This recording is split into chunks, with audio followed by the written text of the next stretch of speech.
Hi everyone. You are much aware that in a proceeding under section 125 Criminal Procedure Code 1973, there is a requirement in the terms of the guideline of the Honorable Supreme Court of India that the petitioner should furnish annexure being the affidavit of her assets and liabilities.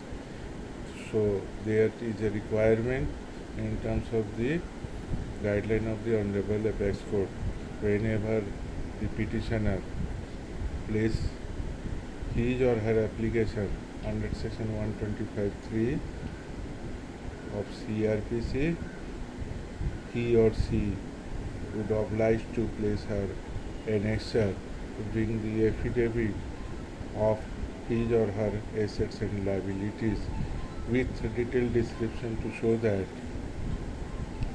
what is his or her income and what is his or her expenditure and obligations. So, in a case I found that the application was made by a lady who is wife of the opposite party. She made her application and inter alia stating in her application at paragraph number 23 that she enclosed the annexure in terms of the guideline of the Honorable Apex Court. Even though the notices which was served on the opposite party, that was not with the said annexure. Therefore, the opposite party, while appearing before the learned judicial magistrate, placed his petition for copy of such annexure, which has contended that the annexure was with the petitioner, but the same has not yet been served by the petitioner on the opposite party.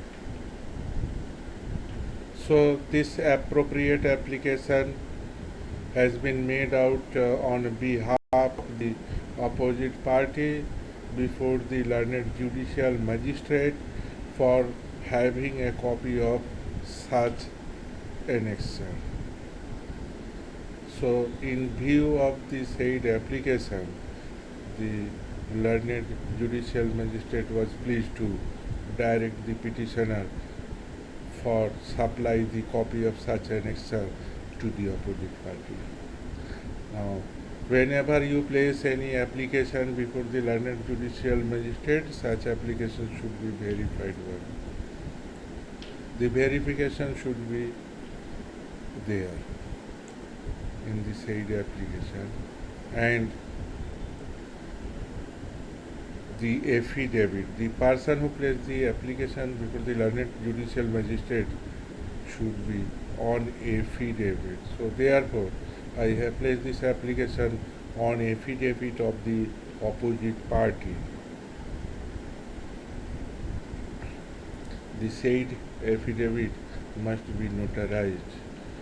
So, prior to placing the application before the learned judicial magistrate, the said application must be placed before the notary for the notarization. Thereafter, the said application, notarized application, should be placed before the learned judicial magistrate on paying appropriate court fee thereon, affixed at the top, maybe rupees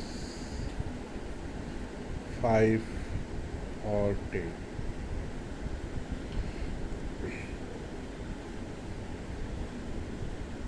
Any application before the magistrate must be categorically by referring the case number, referring the cause title, showing the detailed description of the petitioner and the opposite party, and petition for what purpose must be cited therein. Thereafter, the details contents of the petition should be there. The prayer portion must be there. What the applicant prays before the land and judicial magistrate. The petition must be verified one. The petition must be on affidavit. The petition must be notarized.